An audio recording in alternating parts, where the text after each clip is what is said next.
A giant cowboy never had visitors until a naked obese woman suddenly appeared begging at his door. For years the cowboy lived alone in the mountains. No neighbors, no family, no sound but the wind. But on a stormy night, when he opened his cabin door, everything changed. She wasn't just cold and desperate. She carried a secret worth fighting for. A land claim that powerful men would burn, lie, and kill to take. And now, this reclusive cowboy must decide. Shut the door forever, or risk his life to protect a woman the whole town mocks. But when the marshal's own son comes hunting, and whispers turn to flames, one question blazes brighter than the fire in his barn. Will this giant cowboy stand silent as he always has, or rise up to defend the woman who may just save his soul? Before we begin, drop a hello in the comments, share your corner of the world, and how you're feeling today. It's a beautiful thing to witness how stories can connect us across oceans, languages, and lives. The wind howled through the mountain pines like a hungry wolf pack, rattling the shutters of Sebastian Brannigan's isolated cabin. Inside, the giant of a man hunched over his rough-hewn table, scraping the last beans from a dented tin plate. The lamp's weak flame cast his shadow large against the log walls, making him seem even more massive than his 6'4" frame. Sebastian's calloused fingers gripped his fork tight as memories crept in with the winter draft. 8 years alone in these hills hadn't dulled the sting of betrayal. The faces of his former cattle partners still burned in his mind, men he'd trusted with his life and livelihood, only to find they'd sold his whole herd while he lay fever-sick. His wife Sarah's death from consumption the following winter had sealed his retreat from the world of men. The spoon scraped tin. "Ain't much, but it fills the belly," he muttered to himself, a habit born of too many silent suppers. The cabin creaked and moaned under the storm's assault. Sebastian had built it himself, log by log, after leaving the cattle business. Its walls were sturdy, if simple, like the man himself. He was reaching to snuff the lamp when the pounding started. At first, he thought it was just another gust rattling the door, but then came the sound of human desperation, fists hammering wood with frantic energy. Sebastian froze, shoulders tensing. In 8 years, no one had come calling, especially not on a night fierce enough to freeze a man solid. His Winchester stood ready by the door, as it always did. He approached cautiously, ears straining for voices or the telltale jingle of gun belts. The pounding came again, weaker this time, followed by a woman's voice. "Please, for the love of God, help me." Sebastian's hand hesitated on the door latch. A woman? Out here? The nearest town was 20 miles away through rough country. His instincts screamed trap, but that voice held raw terror that couldn't be faked. He threw back the bolt and yanked the door open, cold wind and swirling snow rushing past him. There, illuminated by the lamp's glow, stood a sight that would haunt him till his dying day. The woman was middle-aged and heavy-set, her substantial frame covered in nothing but mud and tangles of graying hair. Her feet were bare and bleeding, her eyes wild with fear. She swayed like a sapling in the wind, lips blue from cold. "Help!" she gasped, then pitched forward. Sebastian caught her before she hit the floor, his giant hands gentle despite their strength. She was solid, but he lifted her easily, kicking the door shut against the storm. Heat fled from her mud-caked skin. She was dangerously cold. "Lord Almighty!" He breathed, laying her carefully before the hearth. He grabbed his best wool quilt, the one Sarah had made, and wrapped it around the woman's shivering form. Then he built up the fire until it roared, throwing precious logs on with abandon. Someone in this state needed heat more than he needed saving wood. The woman's teeth chattered as awareness slowly returned to her eyes. Sebastian filled his biggest tin cup with coffee from the pot he kept warm on the stove. He'd have preferred giving her whiskey, but he hadn't touched the stuff since Sarah died. "Here," he said, his deep voice rough from disuse. "Drink slow." He helped her sit up, supporting her shoulders as she sipped. Some color began returning to her cheeks. Sebastian studied her as she drank. Despite her current state, there was something quietly dignified about her bearing. Her face showed signs of hard times, but also strength. Her eyes, when they met his, held both shame at her condition and a fierce determination not to be broken by it. "Thank you," she managed between chattering teeth. "I'm Sophia June." Sebastian nodded, not offering his name yet. Old habits died hard. "What happened to you, Mom? Nearest town's a fair piece through mountain country." Sophia clutched the quilt tighter, trembling now from more than cold. "They took everything," she whispered. "My clothes, my wagon, my papers, left me to freeze or worse." Fresh tears tracked through the mud on her cheeks. "Said no woman my size had any business claiming railroad land." Sebastian's jaw tightened. He knew the type. Men who'd steal from a widow just because they could. The same sort who'd stolen everything from him, thinking his size made him slow-witted. "You're safe now," he said, the words feeling strange in his mouth after so many years of silence. He stood and walked to his trunk, pulling out an old shirt and pair of trousers. They'd be huge on her, but they were clean and warm. "There's a screen in the corner," he said, setting the clothes beside her. "Get changed. I'll keep my back turned and tend the fire." Sophia's eyes welled with grateful tears. "You're a good man, Mr. Brannigan," he supplied, surprising himself. "Sebastian Brannigan?" He turned his back, listening to the rustle of cloth and the persistent howl of the wind. His peaceful solitude lay shattered around him like broken glass, yet something else was stirring in his chest. Something he'd thought long dead. The need to protect, to help, to remember there was more to life than nursing old wounds. The storm raged on outside, but inside the cabin, two souls who'd known nothing but loneliness began the slow work of trusting again. Sebastian added another log to the fire, its warmth reaching into corners long left cold. Dawn crept over the mountain peaks, painting the cabin's weathered walls with pale golden light. Sophia stirred beneath the heavy wool quilt, her eyes fluttering open to unfamiliar surroundings. For a moment, panic gripped her chest until memories of the previous night flooded back. The terrible cold, the blessed doorway, the giant of a man who'd saved her life. She sat up slowly, muscles aching from her ordeal. The quilt slipped from her shoulders, and she clutched at the oversized shirt and trousers she wore. A neat bundle of fabric caught her eye, a simple calico dress and undergarments laid carefully on a wooden chair nearby. Sebastian stood at the pot-bellied stove, his broad back turned to give her privacy. The sounds and smells of cooking porridge filled the small space. Steam rose from the pot as he stirred, his movements careful despite his massive hands. "Morning, Mum," he said without turning. "Hope you slept some." "I did, thank you." Sophia's voice came out hoarse. She cleared her throat. "Are those women's clothes?" Sebastian's shoulders tensed slightly. "Belonged to my Sarah. Been packed away these 8 years." He paused his stirring. Reckoned she'd want them put to good use. The simple kindness of it brought tears to Sophia's eyes. "I'm much obliged, Mr. Brannigan, though I fear they might not." She trailed off, shame coloring her cheeks as she thought of her size. "Sarah was a sturdy woman," Sebastian said quietly, seeming to understand her unspoken worry. "Strong as any I knew. Clothes should fit fine." He ladled porridge into 2 wooden bowls, adding a drizzle of precious honey to each. Setting one on the table near Sophia, he retreated to his chair by the stove, giving her space to eat undisturbed.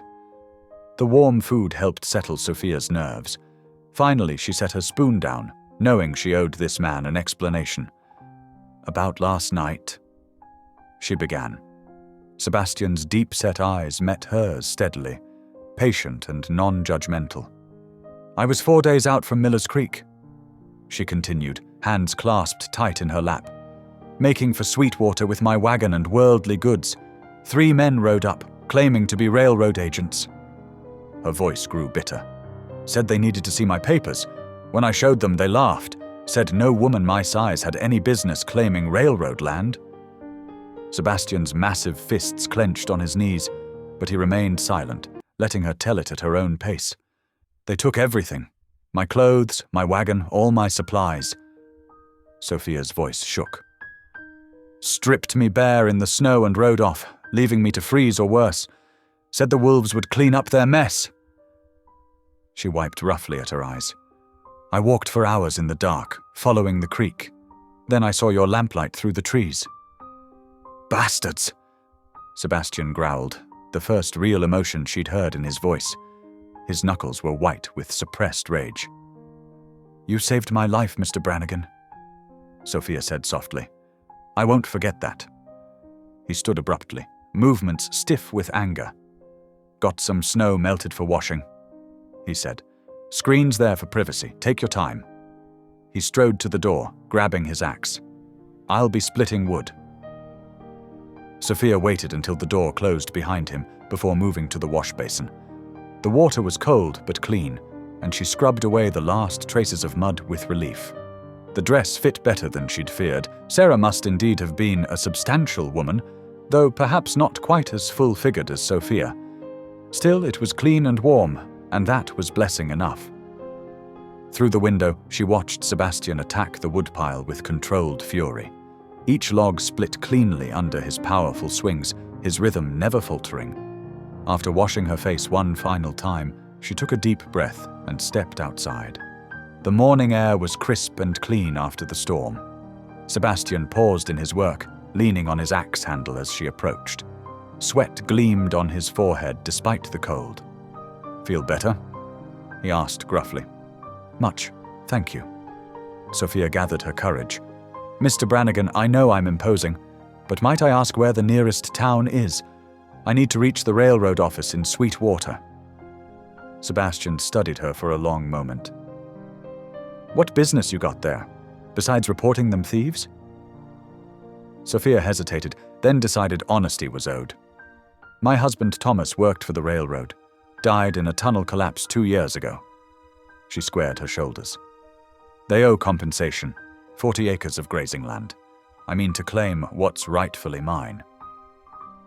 Something flickered in Sebastian's eyes. Respect, perhaps. He nodded slowly. Sweetwater's 3 days' ride west. He split another log with precise force. Longer on foot and dangerous country for a woman alone.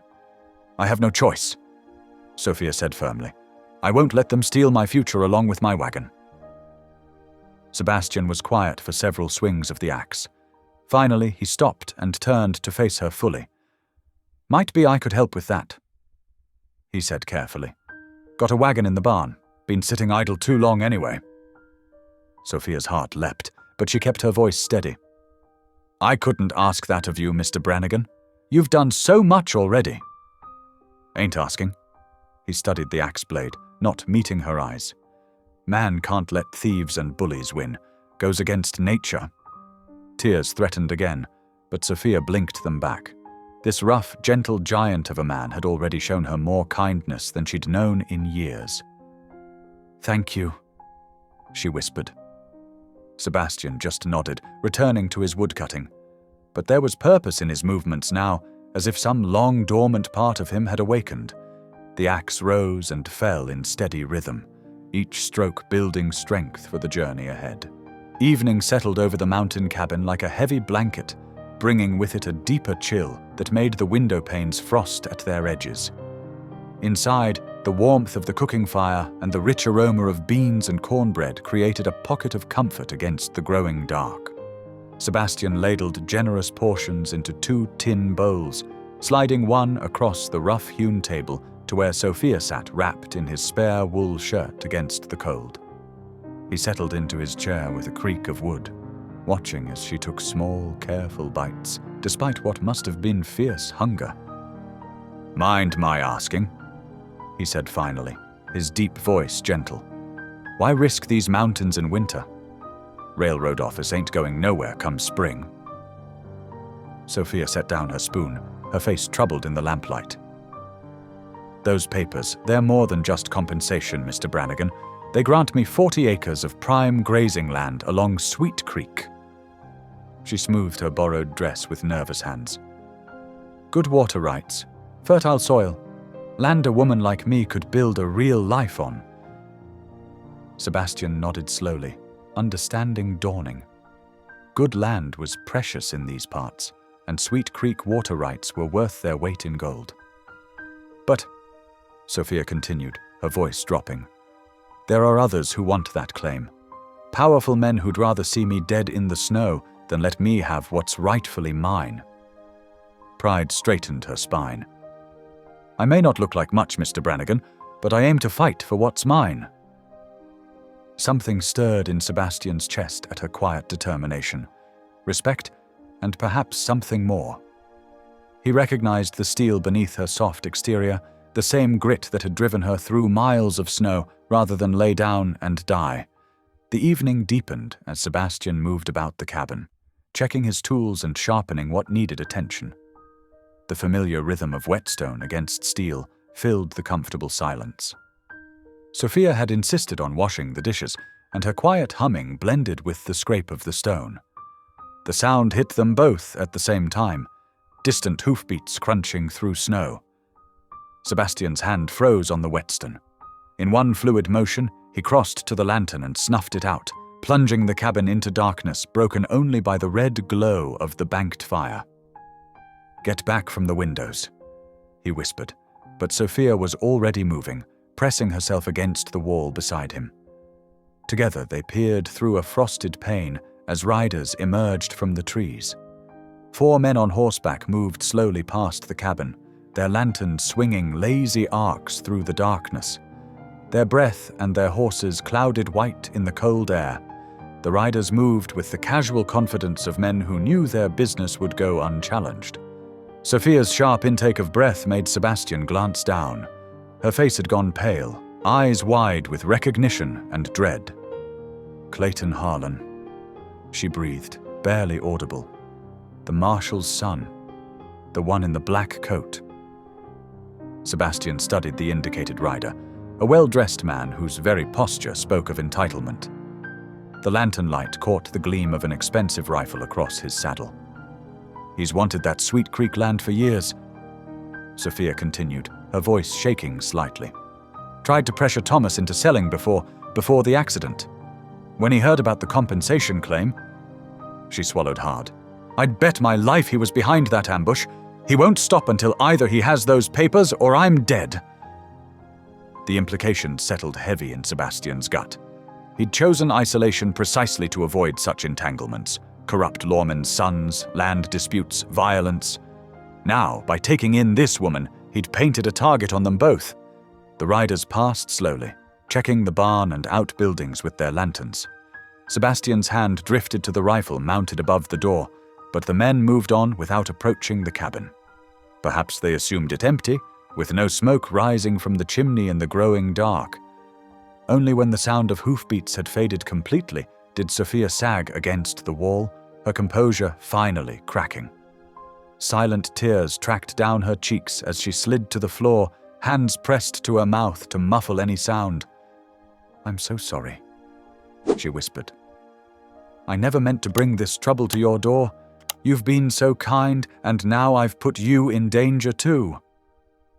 Sebastian stood awkwardly for a moment, torn between his instinct for self-preservation and the growing certainty that he couldn't turn this woman out to face such enemies alone. Finally, he crouched beside her, his large frame casting a protective shadow in the dim firelight. "Now you listen here," he said, his voice rough but gentle. "Ain't no man going to harm you under my roof, marshal's son or no. You're safe here tonight, you understand?" Sophia nodded, wiping her eyes with the corner of her borrowed shawl. Sebastian rose and moved to relight the lantern, his movements deliberate and calm despite the tension still thrumming through his muscles. As warm light filled the cabin once more, he tried not to think about how those 4 riders might return, or what morning might bring. For now, it was enough to stand guard against the darkness, watching as Sophia's breathing steadied and some color returned to her face. Outside, snow began to fall again, covering the tracks of horse and rider alike. Sebastian added wood to the fire, its crackling the only sound in the quiet cabin. Whatever tomorrow might bring, tonight at least he could offer sanctuary to this brave woman who'd trusted him with her life and her truth. Morning arrived with fresh snow drifting down from pearl-grey skies.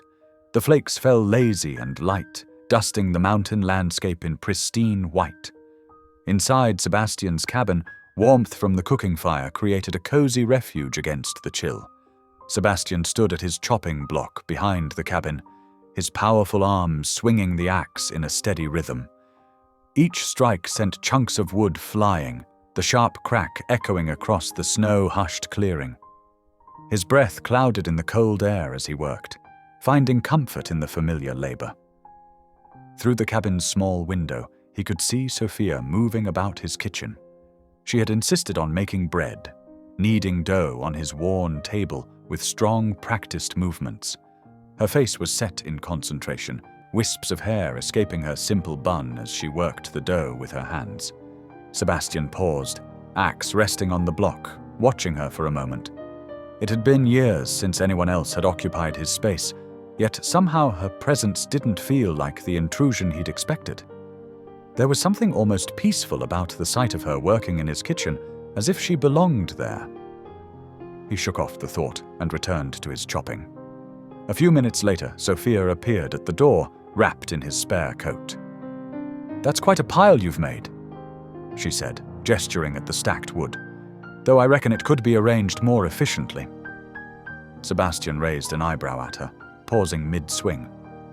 She smiled, a hint of mischief in her eyes. "You're stacking them all higgledy-piggledy. Here, let me show you." Before he could protest, she was beside him, rearranging the wood pieces like puzzle parts. "See, if you match the shapes careful-like, you can fit near twice as many in the same space." Sebastian watched her work, noting how she didn't shy from the task, despite the cold and her still healing scratches. "Reckon you might have a point," he admitted gruffly. "He speaks!" Sophia exclaimed with exaggerated surprise. "And here I was thinking you'd taken a vow of silence." The corner of Sebastian's mouth twitched, almost forming a smile. He quickly turned back to his chopping, but not before catching the triumphant gleam in Sophia's eyes. As the morning wore on, they fell into an easy rhythm. Sebastian would split the logs, and Sophia would arrange them in neat stacks, humming softly as she worked. The simple domesticity of it stirred something in Sebastian's chest, something he thought had died with his wife years ago. When the sun reached its peak, Sebastian set down his axe. "Time you learned something useful," he said, leading Sophia towards the tree line. She followed, curiosity bright in her eyes. In a small clearing, Sebastian showed her the snares he'd set for rabbits. His large hands moved with surprising delicacy as he demonstrated how to check and reset them. "Trap's no good if it can't catch twice," he explained, watching as Sophia attempted to copy his movements. Her fingers fumbled with the wire, clumsy in the cold. The first snare she tried to reset sprang shut too soon, making her jump back with a startled laugh. But she didn't give up, trying again and again until she managed to set one properly. "Well done," Sebastian said quietly, earning a bright smile that made him quickly look away. Back in the cabin, the smell of baking bread filled every corner. Sophia moved about the kitchen, adding wood to the stove and checking the loaves. As she worked, she began to sing softly, an old hymn about grace and morning light. Her voice, clear and sweet, echoed off the log walls, filling spaces that had known only silence for too long. Sebastian sat in his chair by the fire, whittling a piece of kindling without really seeing it. The sound of Sophia's singing wrapped around him like a warm blanket, making his chest ache with memories of happier times. He couldn't remember the last time his cabin had felt like a home rather than just shelter. When the bread was done, Sophia produced 2 golden brown loaves, steam rising from their crusty tops. She cut thick slices while they were still hot, the butter Sebastian had stored melting instantly into the warm crumb. They sat before the fire, savoring the fresh bread in comfortable silence. Sophia closed her eyes as she chewed, clearly enjoying the simple pleasure of good food and warmth after her recent ordeal. "Thank you," she said suddenly, her voice soft but steady. Sebastian looked at her questioningly. "For treating me with dignity," she explained, meeting his eyes. "After everything that happened, well, not everyone would have shown such kindness to someone like me." Sebastian felt words rising in his throat, about how she deserved nothing less, about how her courage and determination had earned his respect, about how her presence had somehow begun to heal something broken inside him. But the words stuck there, too long unused to come easily now. Instead, he met her gaze and nodded slowly, trying to convey through that simple gesture everything he couldn't say aloud. From the gentle smile that crossed Sophia's face, he thought perhaps she understood. They returned to their bread, the fire crackling softly between them. Outside, snow continued to fall, but inside the cabin, something warm and tentative was beginning to grow. A week passed like water over stones, each day flowing into the next with quiet purpose. But peace rarely lasts long in small towns, where news travels faster than winter wind. Word of Sophia's presence at Sebastian's cabin had reached the valley settlement, carried on whispers and suspicious glances. Sebastian guided his wagon down the rutted main street, acutely aware of the stares following them. Sophia sat beside him, her hands folded tightly in her lap.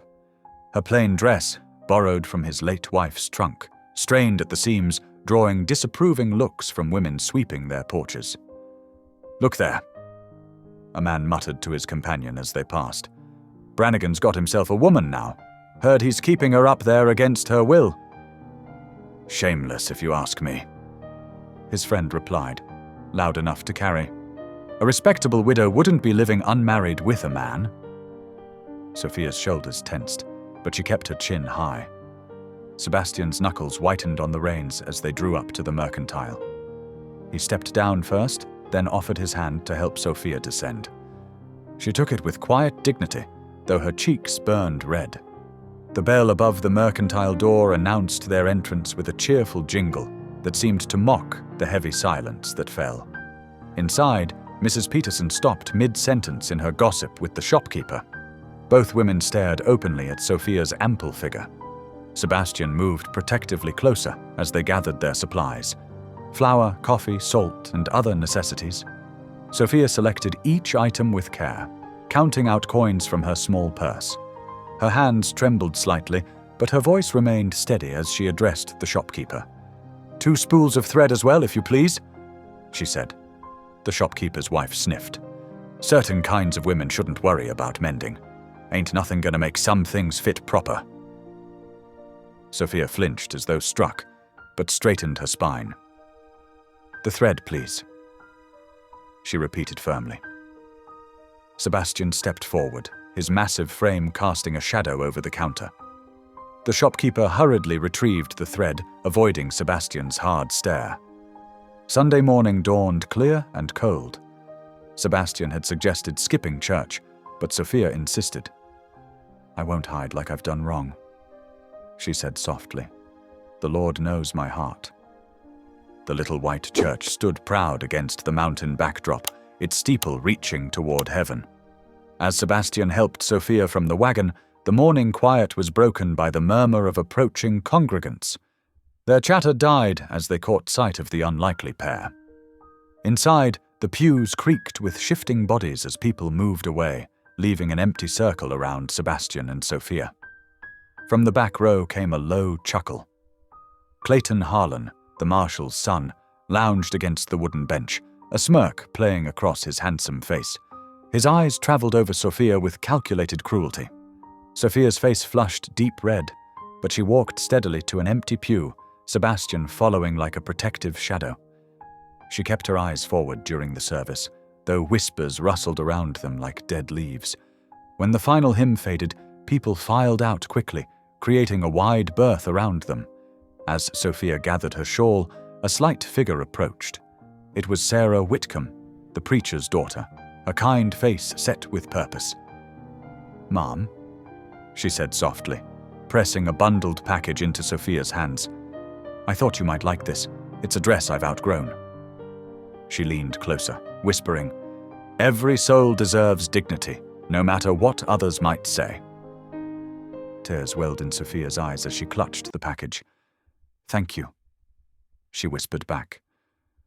Sarah squeezed her hand once before hurrying away. The ride home stretched long and quiet. Mountain shadows lengthened across their path as the wagon creaked steadily upward. Finally, Sophia's composure cracked. Silent tears tracked down her cheeks as she stared at the package in her lap. "I'm sorry," she said, wiping her eyes with her sleeve. "It's just that girl's kindness.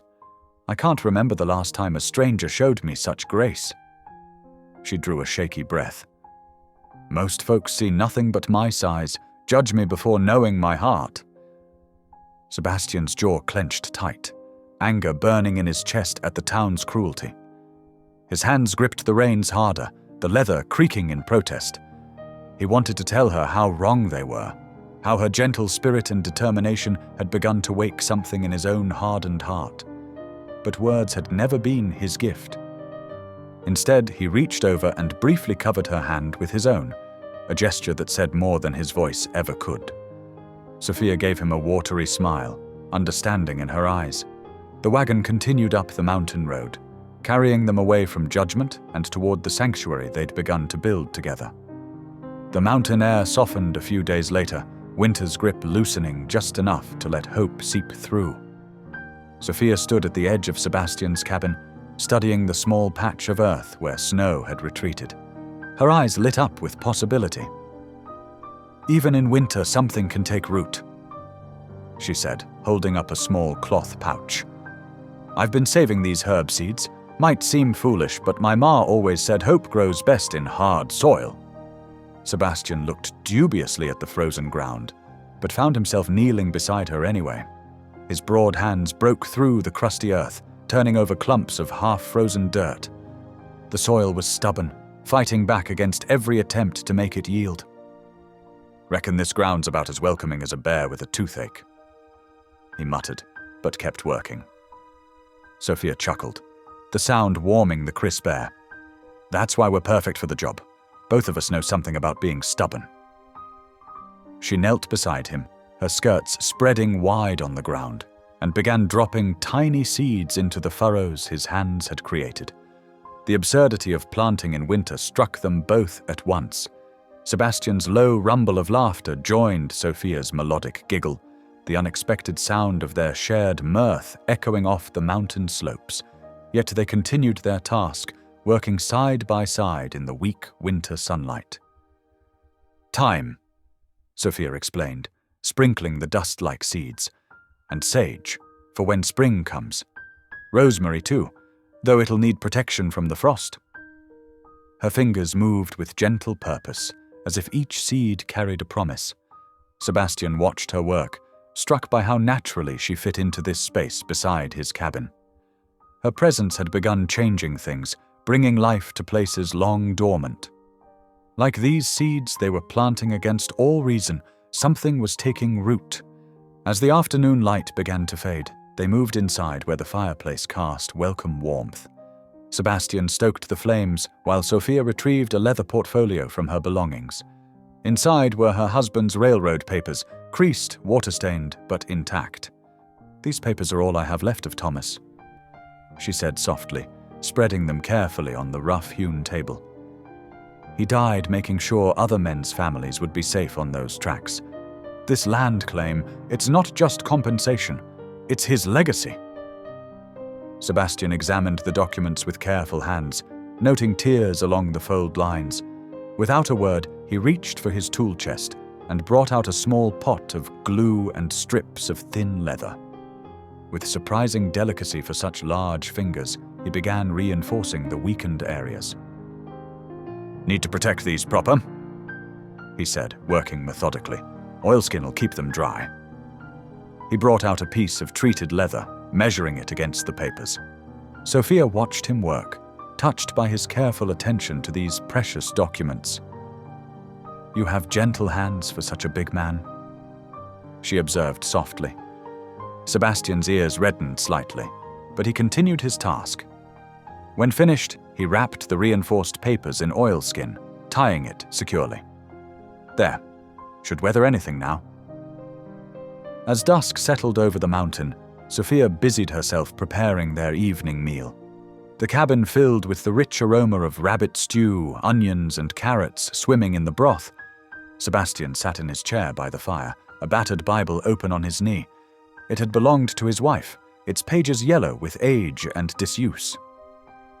Would you mind if I read some?" he asked hesitantly, as if the words felt foreign in his mouth. Sophia stirred the stew, her back turned to hide sudden tears. "I'd like that very much." Sebastian's voice came slowly at first, rough with lack of practice. "The Lord is my shepherd," he began, the familiar words returning like old friends. "I shall not want." As he read, his confidence grew. The sacred words filled the cabin, mixing with the homey sounds of Sophia's cooking and the crackle of the fire. When he finished the psalm, Sophia wiped her eyes with her apron. "Faith is easier when shared," she said quietly. "Like burdens and joys and even winter plantings that might not grow." Sebastian nodded, understanding in his eyes. "Might we pray together?" The question came out barely above a whisper. Sophia moved to sit beside him, and they bowed their heads. Sebastian's large hand found hers, warm and solid. No grand words came, just simple thanks for shelter, for safety, for companionship in lonely places. The evening settled around them like a comfortable blanket. They ate their stew in companionable silence, the fire casting dancing shadows on the cabin walls. Sebastian found himself studying Sophia's face in the warm light, the gentle curves of her cheeks, the way her eyes crinkled when she smiled. Something long frozen inside him was beginning to thaw. For the first time in years, he felt the muscles of his face form a soft, genuine smile. It felt strange, like stretching an unused limb, but right. The cabin no longer seemed empty and cold, but full of warmth and possibility. Like the seeds they'd planted in frozen soil, hope was taking root in unlikely ground. Sophia caught his smile and returned it, understanding passing between them without words. They sat together by the fire, two souls who had found shelter in each other's company, while outside their small sanctuary, winter stars wheeled overhead in the vast mountain sky. Dawn broke cold and clear over Sebastian's mountain homestead. Fresh snow blanketed the ground, and wisps of wood smoke curled from the cabin's chimney into the pale morning sky. Sebastian stirred beneath his wool blankets, something pulling him from sleep. A strange scent tickled his nose, not the familiar smell of breakfast cooking or pine smoke, but something sharper, more acrid. His eyes flew open. Smoke! Wrong smoke! He burst from his bed, boots untied, and rushed to the window. Orange flames licked the pre-dawn sky, consuming his barn with frightening speed. Through the glass, he could make out several mounted figures, their shapes dark against the inferno they'd created. "Sophia!" he bellowed, already charging for the door. "Fire!" She emerged from her room, wrapped in a shawl, eyes widening in horror at the scene through the window. Without a word, she grabbed empty buckets and followed Sebastian into the biting cold. The heat of the blaze struck them like a wall. Sebastian's barn, weathered by decades of mountain winters, was becoming a funeral pyre for everything inside. His tools, the winter hay, supplies that meant survival up here. Worse, the flames were spreading toward the nearby shed. "The well's frozen!" Sophia cried, already scooping snow into her bucket. "We'll have to use snow!" Sebastian worked like a man possessed, hauling snow-filled buckets and hurling them at the base of the flames. Sophia matched his pace despite her size, her face streaked with soot and sweat. The mounted men wheeled their horses, whooping and jeering. "That's just a taste!" one called out. Clayton Harlan's voice, clear and cruel in the morning air. "Clear out now, or next time it won't just be the barn." Through the smoke and chaos, Sebastian saw Sophia break away, rushing toward the barn's side door. "The seeds!" she coughed. "All our spring planting! Sophia, no!" Sebastian lunged after her, but she had already disappeared into the burning structure. Moments stretched like hours until she emerged, clutching a wooden crate to her chest.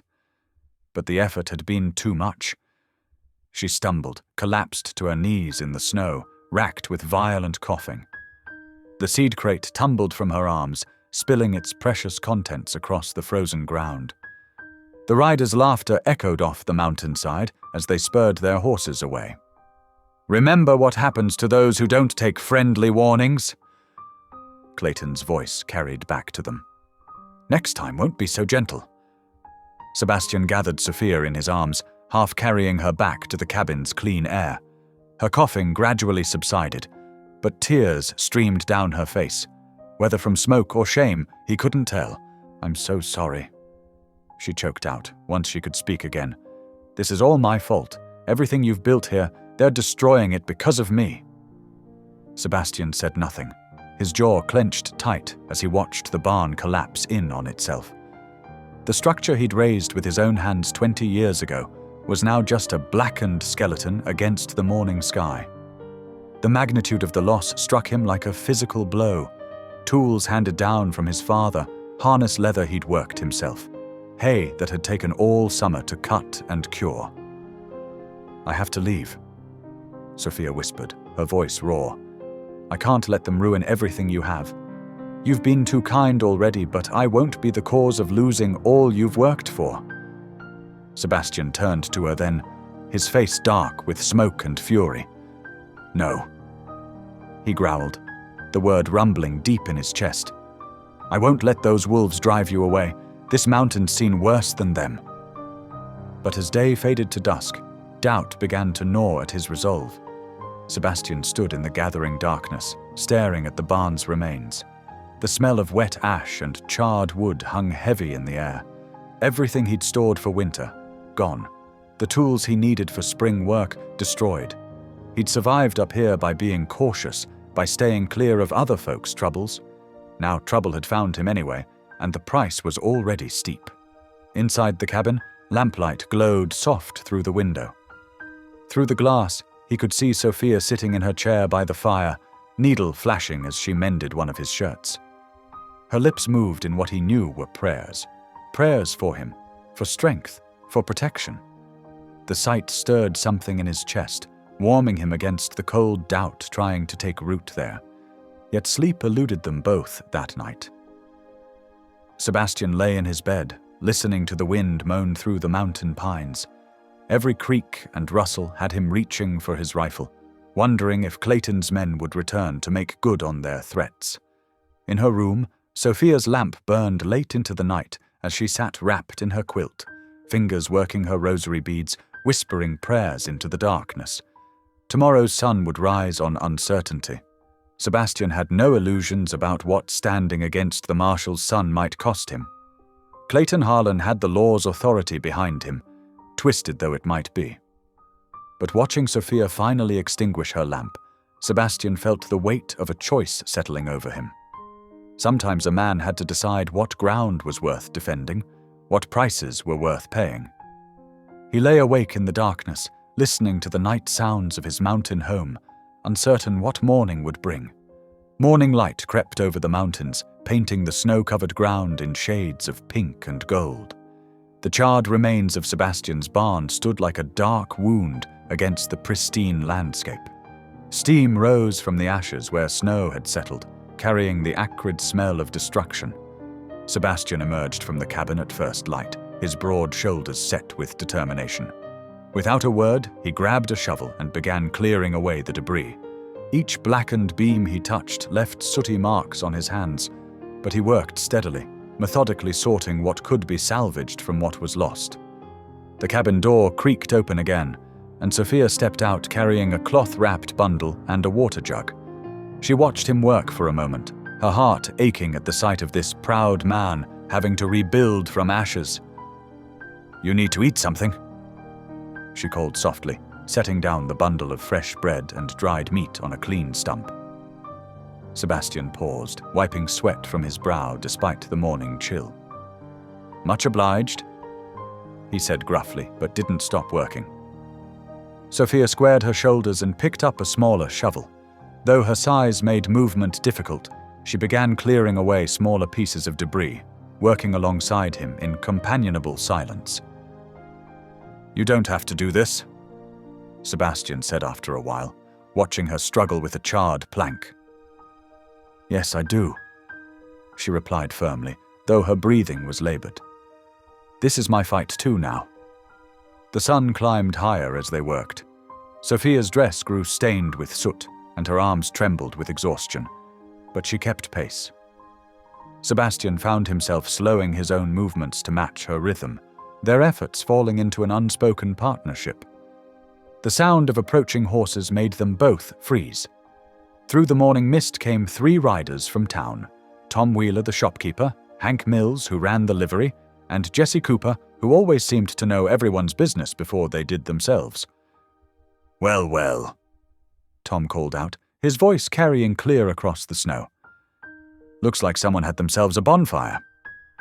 Sebastian straightened slowly, his hand tightening on the shovel handle. Sophia stepped closer to him, her chin lifted despite the fear he could sense in her rigid posture. "Heard tell you're harboring a fugitive woman up here, Brannigan," Jesse added with a smirk. "Marshall might want to know about that." "I ain't harboring anyone," Sebastian growled. But before he could say more, Sophia stepped forward. Her voice rang out strong and clear in the morning air. "I am no fugitive.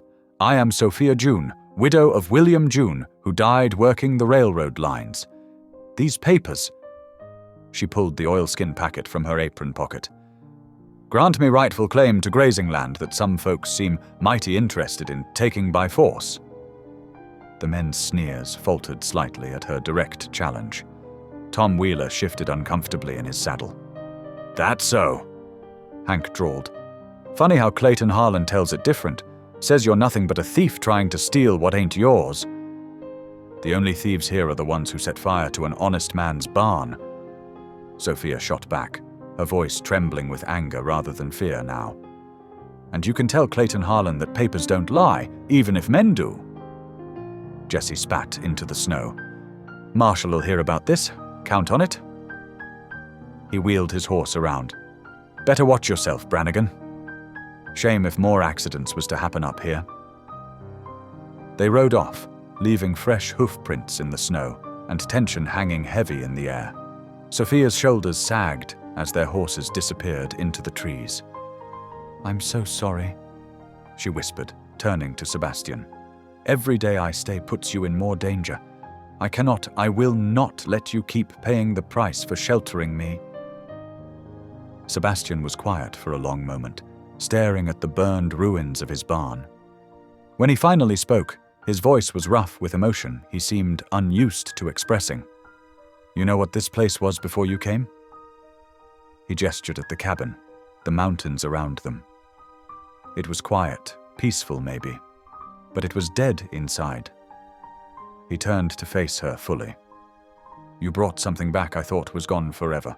Laughter in the kitchen, prayers by the fire, the courage to stand up instead of just standing aside." Sophia's eyes filled with tears as Sebastian continued, each word seeming to cost him effort but needing to be said. "I've been hiding up here, telling myself I was protecting what's mine. But you—" He paused, searching for words. "You showed up with nothing but your faith and your dignity, and you gave me back more than I lost in that fire, more than I even knew was missing." The morning sun caught the tears on Sophia's cheeks as she looked up at him. In that moment, something shifted between them, a recognition of feelings that had grown slowly, naturally, like the herb seeds they'd planted in frozen soil, hope taking root despite the cold. Sebastian reached out tentatively and took her work-roughened hand in his larger one. They stood together in the snow, surrounded by the ruins of what was lost and the promise of what might yet be built. The mountain air grew warmer around them as the sun climbed higher, and in the distance, a meadowlark began to sing. The snow fell in thick curtains for days, blanketing Sebastian's mountain homestead in pristine white. Drifts piled high against the cabin walls, turning windows into frames of crystalline frost. The isolation wrapped around them like a cocoon, sealing Sebastian and Sophia into their own quiet world, away from prying eyes and cruel whispers. Each morning began the same way. Sebastian rose first to stoke the dying embers, while Sophia kneaded dough for fresh bread. The routine they fell into felt as natural as breathing. He would split wood while she hung clothes to dry near the fire, their movements choreographed in the small space as if they'd been sharing it for years instead of weeks. "Hand me that hammer," Sebastian asked one afternoon, working to mend a broken chair leg. Sophia passed it to him, then settled into her own task of darning socks by the window. "Reminds me of watching my pa in his workshop," she said softly, her needle moving steadily. "He could fix anything, that man. Made the finest rocking chairs in 3 counties. Sebastian looked up, surprised by this offering of memory. "Your pa taught you woodworking?" "Lord, no." Sophia laughed, the sound warm in the quiet cabin. "But I'd sit and watch him for hours, same as my brothers. He'd say, 'Girls got to learn the value of patient hands.'" Her smile faded slightly. "Course, later folks just said my hands were only good for eating too much." Sebastian's hammer stilled. People can be mighty cruel about things they don't understand. That they can. Sophia's fingers traced the worn fabric she was mending. "But you know what's funny? All those years of shame about my size, and here in this cabin doing honest work alongside you, I haven't once felt like I take up too much space." Sebastian set down his tools entirely, studying her face in the pale winter light. "You don't," he said simply. "You filled this place just right." The days flowed one into another, marked by shared meals and quiet conversations. During one evening's supper, Sebastian finally spoke of his late wife Sarah, and the cattle partners who'd betrayed him soon after her passing. "They knew I was grieving too hard to watch the books proper," he admitted, pushing beans around his plate. "By the time I caught on to their scheme, they'd sold off half the herd and disappeared with the money. Left me with nothing but debt and broken trust." Sophia reached across the table, her hand hovering near his arm. "Is that when you came up here to be alone?" He nodded, shoulders heavy with old pain. "Figured if I didn't let anyone close, couldn't get hurt again." His eyes met hers. "Been proving myself wrong lately, though."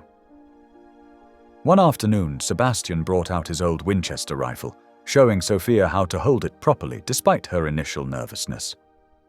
"Like this," he said, standing behind her to adjust her grip. "Stock tight against your shoulder, eye down the barrel." His large hands steadied her arms, careful and gentle.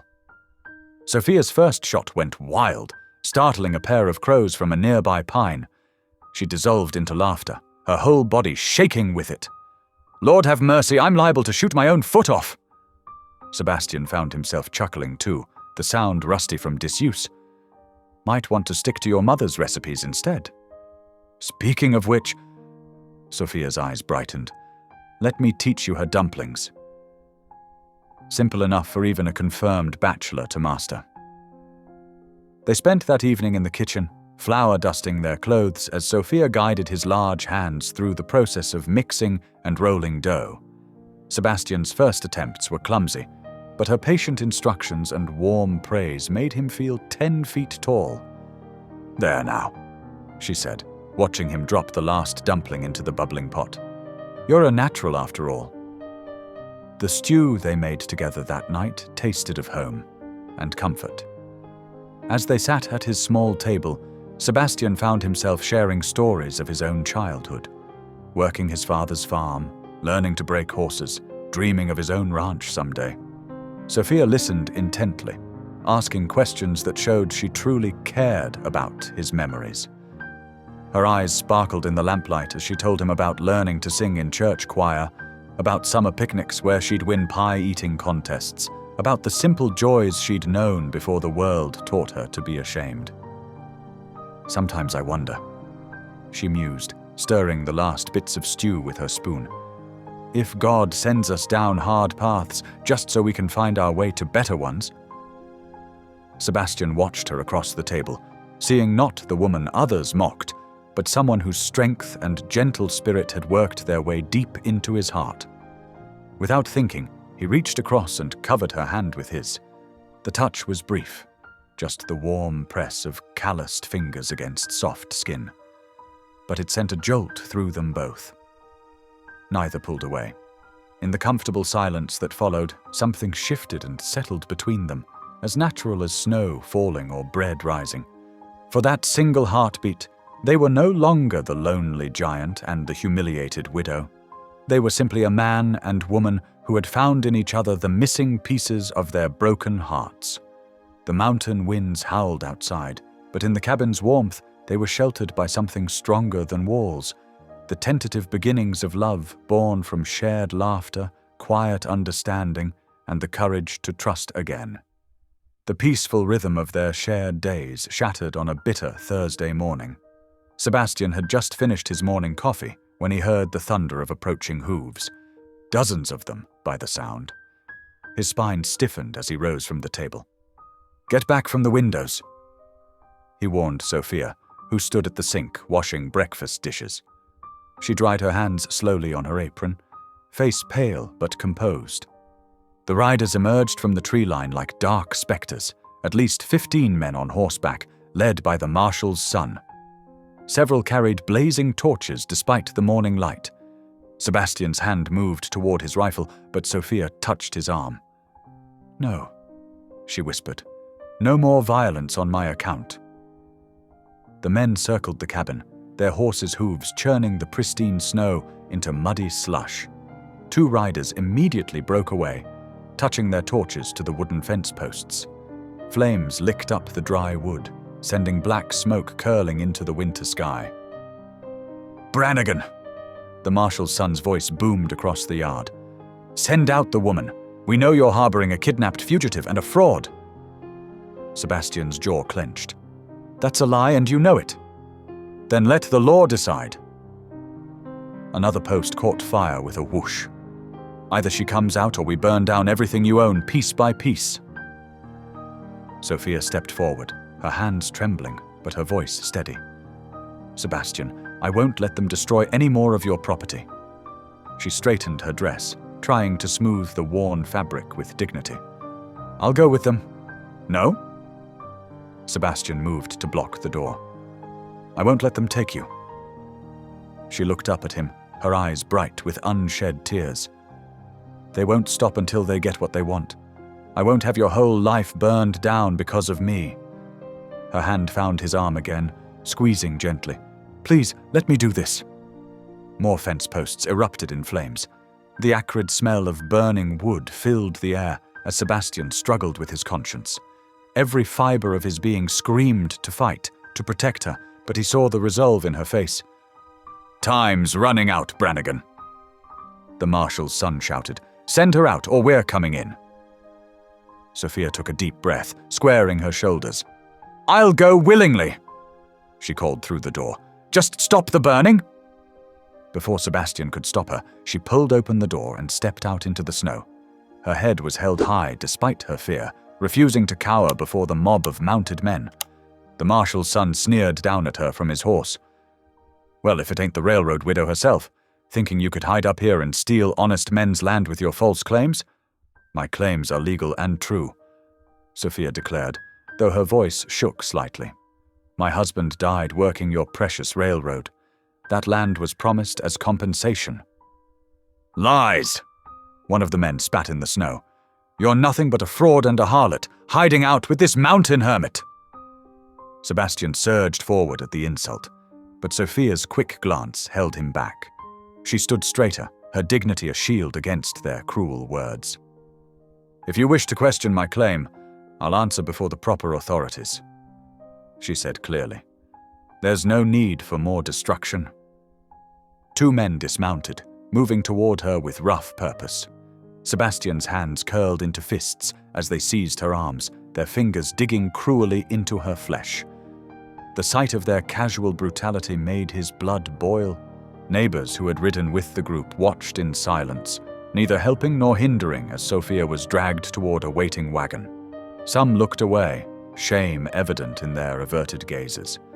Others stared with open curiosity or poorly concealed satisfaction at her humiliation.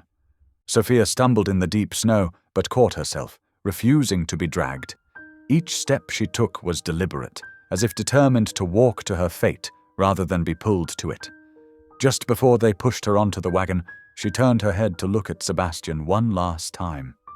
Her eyes met his across the smoky yard, and in them he saw not just fear, but a desperate plea.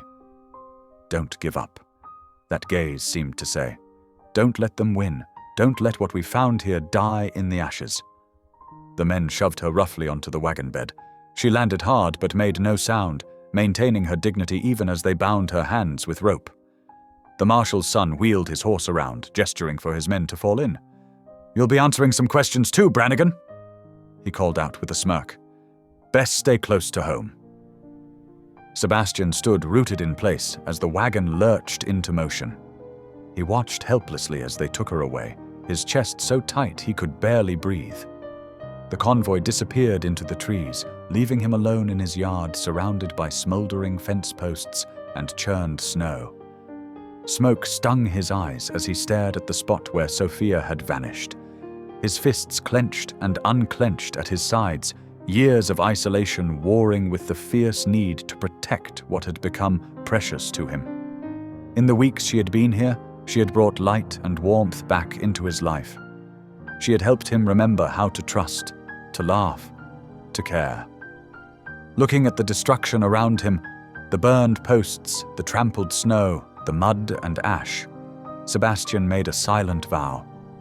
He would not abandon her to face their cruelty alone. He would not retreat back into solitude and let them destroy the tender thing growing between them. Whatever it took, he would find a way to help her. He would not let them steal her dignity or her rightful claim. He would not let them win. The wind cut cold across his face as he stood in his ruined yard, but the fire burning in his heart was hotter than any torch they had carried. They had taken Sophia, but they had not broken her spirit, or his determination to stand beside her. Sebastian could not find rest that night. The cabin felt hollow without Sophia's presence, each creak of the settling wood a reminder of her absence. The empty chair by the fireplace, where she had sat evening after evening, carefully mending and sewing, stood like an accusation in the darkness. He paced the wooden floors, his heavy boots marking time with each turn. Back and forth he went, from window to door, pausing only to stoke the dying fire or pour coffee gone cold. The hours crawled by, marked only by the slow drift of stars past the frost-covered windows. His mind kept returning to the image of Sophia being hauled away, her dignity intact even as rough hands forced her onto that wagon. The memory of her final glance burned in his heart, that look of desperate hope, silently begging him not to retreat back into his solitude. As false dawn began to pale the eastern sky, Sebastian stopped his restless pacing. Decision hardened his features as he pulled on his heavy coat and strode to the barn. The horses nickered softly as he entered, breath steaming in the pre-dawn chill. With practiced movements, he saddled his most reliable mount, a sturdy bay gelding. His massive hands worked quickly, checking cinch and stirrups as the sky outside grew steadily lighter. When all was ready, he swung his broad frame into the saddle and pointed the horse's head toward town. The bitter morning air bit at his face as he rode, the snow creaking beneath his horse's hooves. Here and there, ranch hands were already at work, pushing through drifts to feed cattle or repair winter damage. As Sebastian passed, they turned away quickly, suddenly absorbed in their tasks.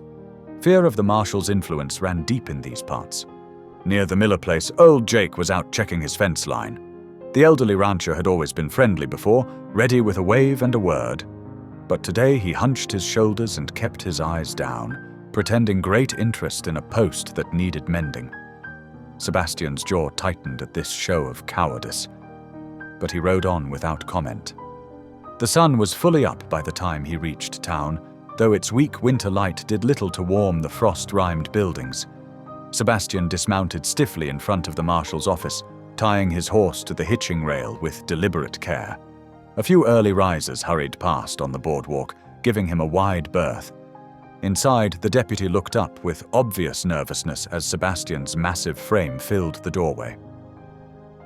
She's in the holding room," he stammered before Sebastian could speak. "Marshal's orders, no visitors until the hearing." Sebastian's voice rumbled low. "Where?"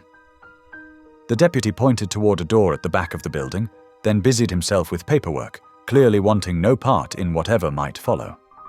Sebastian found the holding room easily enough, a small addition built onto the rear of the office, with a single barred window set low in the wall. Kneeling in the crusty snow, he peered through the iron grating. Sophia sat on a narrow cot inside, her hands folded quietly in her lap. Despite the indignity of her situation, she had maintained her composure. Her hair was neat, her borrowed dress smoothed as best she could manage. When she saw his face at the window, her eyes brightened, though her expression remained grave. "You shouldn't have come," she whispered, moving closer to the bars.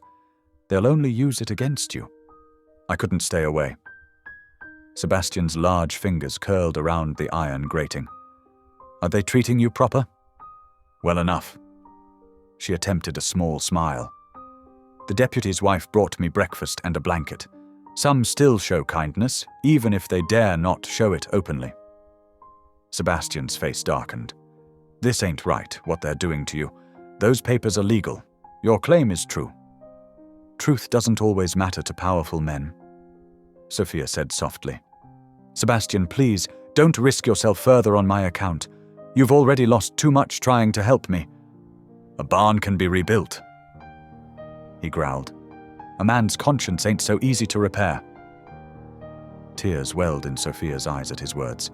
She reached through the bars to touch his rough hand. "You've already done more than anyone else would have.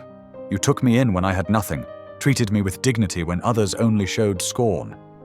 And I aim to keep doing so." Sebastian's voice was firm.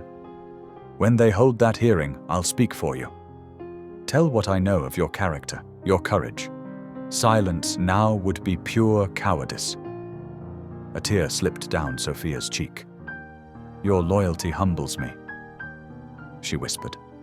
"But the marshal's son has influence. Speaking against him could cost you everything. Some things matter more than property or position." Sebastian's fingers tightened briefly around hers. "You showed me that. Showed me that faith and kindness still have power in this world. I won't stand quiet while they try to strip that away." More tears fell as Sophia pressed her forehead against the bars. "I never meant to bring such trouble to your door. Never meant to force you back into a world that hurt you so deeply before." "You didn't force anything," Sebastian said gently. "You reminded me what it means to stand for something true. What it means to trust again." He paused, struggling to find words for feelings long buried. "What it means to care for someone worth caring about." A sound from the front of the building made them both start. Sophia quickly withdrew her hand. "You should go," she whispered urgently. "But thank you. Thank you for showing me I'm not alone in this fight." Sebastian rose reluctantly to his feet, his knees creaking from the cold ground. "I'll be at that hearing," he promised. "Hold on to your courage till then." "I will," she replied softly. "God be with you, Sebastian Brannigan." He touched the brim of his hat, a gesture of respect and farewell, then turned away before his emotions could betray him further. His boots crunched in the snow as he walked back to his waiting horse. The sun had climbed higher, but the winter day still felt bitter and sharp. As he mounted up, Sebastian noticed more townspeople moving about their morning business. Some watched him covertly, wondering perhaps what this giant of a man would do next. He sat straight in his saddle, meeting their furtive glances with a steady gaze. Let them look, he thought. Let them see that one man at least would not be cowed by influence and intimidation. Let them see that sometimes love and justice were worth the risk of standing alone. The bay gelding picked its way carefully back through the snow-filled streets, heading for home. But Sebastian knew his true path now led straight through the hearing to come. Whatever the cost, he would not abandon Sophia to face false judgment alone. In the end, a man's character was measured not by what he possessed, but by what he was willing to stand up for. The church hall hummed with tension as townspeople filed in, stamping snow from their boots and huddling close for warmth. Late morning light filtered weakly through frosted windows, casting pale shadows across the wooden floor where rows of benches had been pushed back to make room for the impromptu court. Clayton Harlan, the marshal's son, held court near the pulpit, his polished boots gleaming as he paced.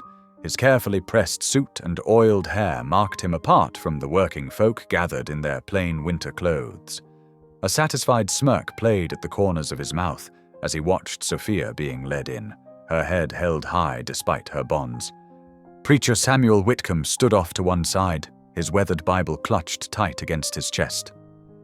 Worry creased his gentle face as he watched the proceedings unfold.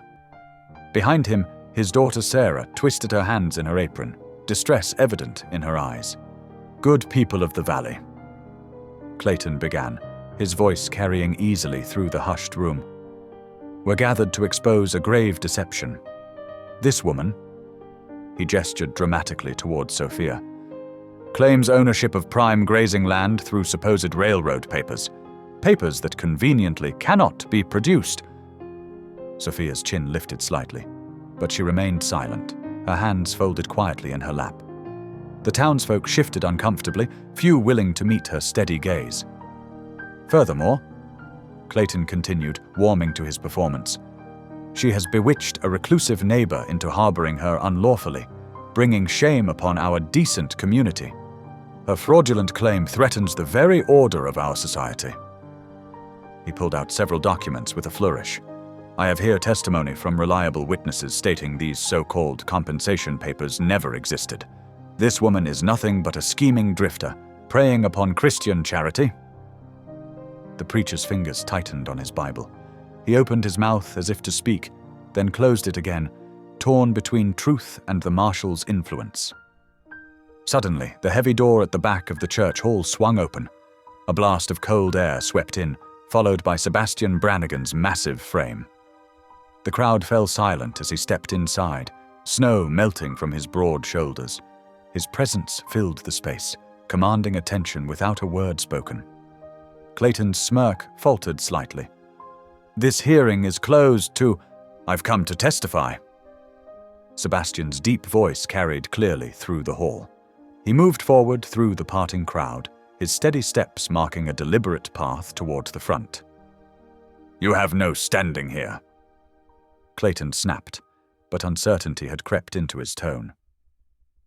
Sebastian reached inside his coat and withdrew an oilskin packet. "These are Sophia June's railroad papers, legal and true.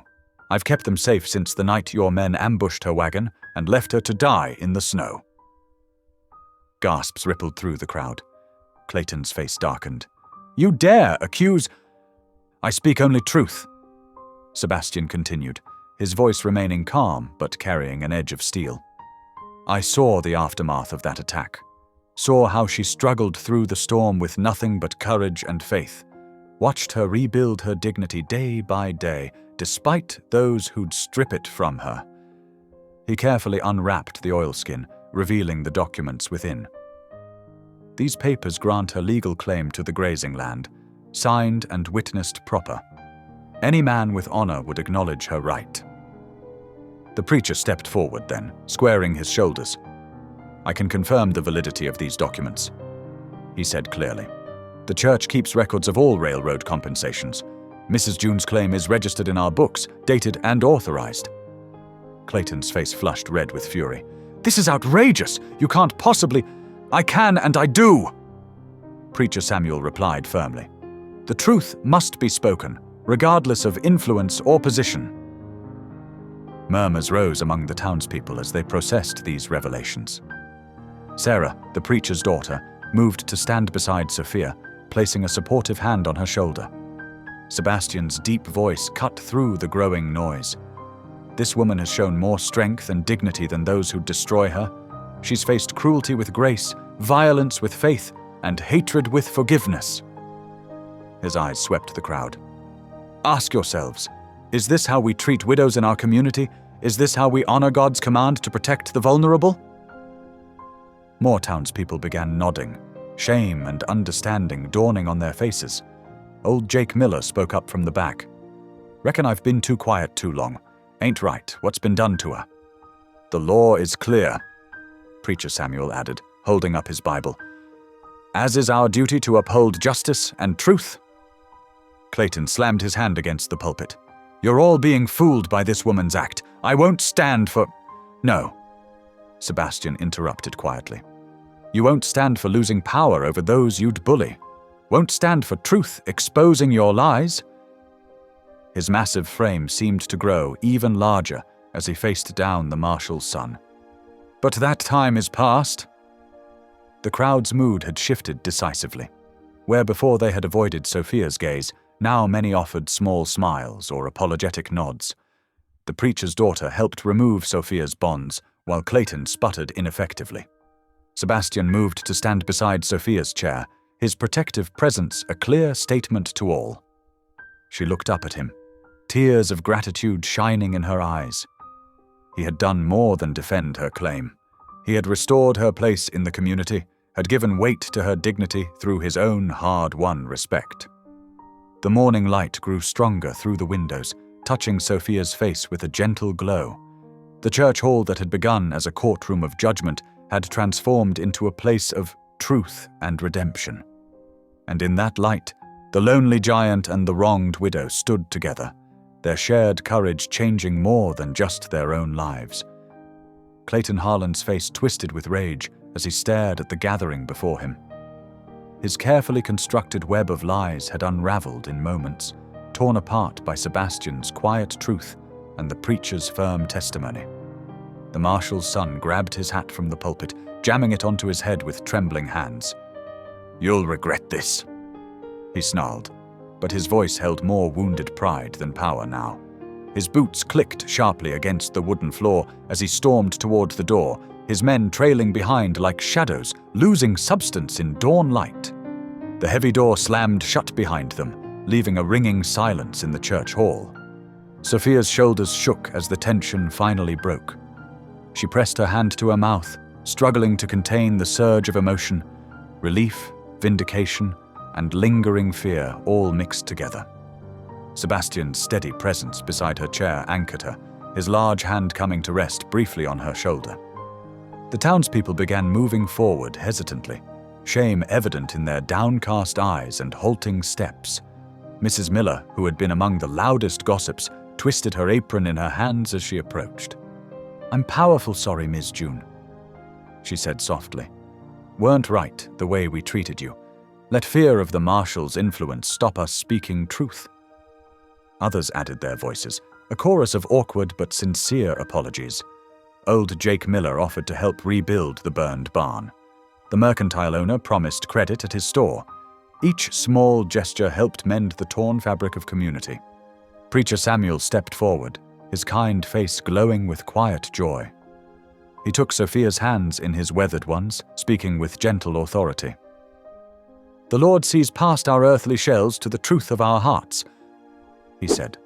"You have shown remarkable grace through this trial, dear sister. Justice has prevailed today because good people finally found courage to stand for what is right." Sophia squeezed his hands gratefully, tears spilling down her cheeks. "Thank you for speaking truth, preacher. Your words gave others strength to do the same." Sebastian moved closer, offering his arm to help her rise. "Shall we head home?" he asked softly. She nodded, accepting his support as she stood. Together they walked toward the door, their steps falling naturally in rhythm. The morning sunlight struck them as they emerged, turning the fresh snow to diamond brilliance. Their horses waited patiently, stamping occasionally in the cold. Before mounting, Sophia turned to face Sebastian, her hands twisted together as she gathered her courage. I have my land claim now," she began hesitantly. "But the truth is, I'm afraid. Building a ranch alone, it seems impossible some days." She drew a shaky breath. "These past weeks with you, sharing work and prayer and simple meals, it's shown me what life could be if shared with the right person." Sebastian stood very still, his dark eyes fixed on her face as she continued. "Would you consider building it with me?" Her voice trembled but grew stronger. "Not just the barn and fences, but a real home? A life together?" Tears spilled down her cheeks as she waited for his answer. Sebastian's large hands, so capable with tools and horses, reached out to gently brush the moisture from her face. "Yes," he said simply, his deep voice rough with emotion. "Yes to all of it. The ranch, the home, the life, together." Joy blazed across Sophia's face, bright as the winter sun above them. Sebastian helped her mount, his touch reverent and sure. Then he swung up onto his own horse, and they turned toward home. They rode side by side through the gleaming snow, their horses' hooves cutting fresh tracks in the crystalline surface. The morning light caught Sophia's hair, turning it to silver and gold. Sebastian's broad shoulders seemed lighter, as if years of solitude were finally falling away. Together they rode toward their shared future, where love and faith would build something stronger than timber and stone. The mountain snow melted in patches, revealing tender green shoots beneath. Sebastian and Sophia worked side by side in the lengthening days, their shared labor rebuilding what hatred had destroyed. The new barn rose beam by beam, its fresh-cut timber gleaming in the spring sunshine. Sebastian showed Sophia how to notch logs properly, his large hands guiding hers on the tools. She learned quickly, determined to pull her weight despite her size. When she struggled with heavy lifting, he simply adjusted their method, never making her feel less capable. As March turned to April, curious neighbors began appearing at their gate. First came the preacher's daughter Sarah, bringing seedlings for a garden. Then the Miller children, drawn by the scent of Sophia's baking. Soon their yard filled with the sound of young laughter as she taught them to make honey candy, her own joy matching theirs. Women from town brought quilt pieces and conversation, settling in to sew while sharing news. Their initial awkwardness melted as Sophia's warmth and wit drew them in. Even Mrs. Miller, once so quick to judge, now brought extra garden starts and advice about high country planting. "The soil's different up here," she explained, helping Sophia turn earth for her kitchen garden. "Got to know its ways." Sebastian watched from the newly framed barn as his once silent yard filled with life. Children played tag between the fence posts while their mothers worked and chatted. The sound of hymns drifted out from the cabin where Sophia led singing while kneading bread.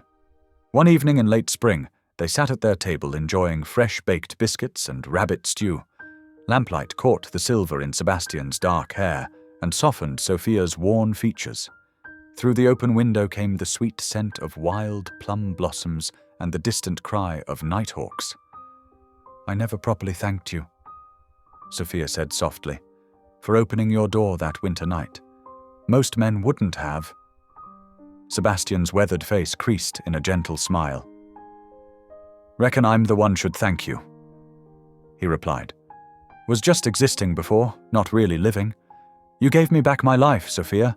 Gave me back my faith, too." She reached across the table to squeeze his calloused hand, tears bright in her eyes. Outside their window, stars wheeled bright and clear above the Colorado peaks. The cabin that had once been a hermit's refuge now glowed with welcome, every corner filled with prayer and shared laughter. Together they had built something stronger than walls and beams. They had built a home where grace lived, where broken hearts found healing, and where love proved more powerful than shame or solitude. Thanks for being here. If this story stirred something in you, a memory, a feeling, a truth, go ahead and subscribe. I'll be back tomorrow with another moment that just might speak to your soul.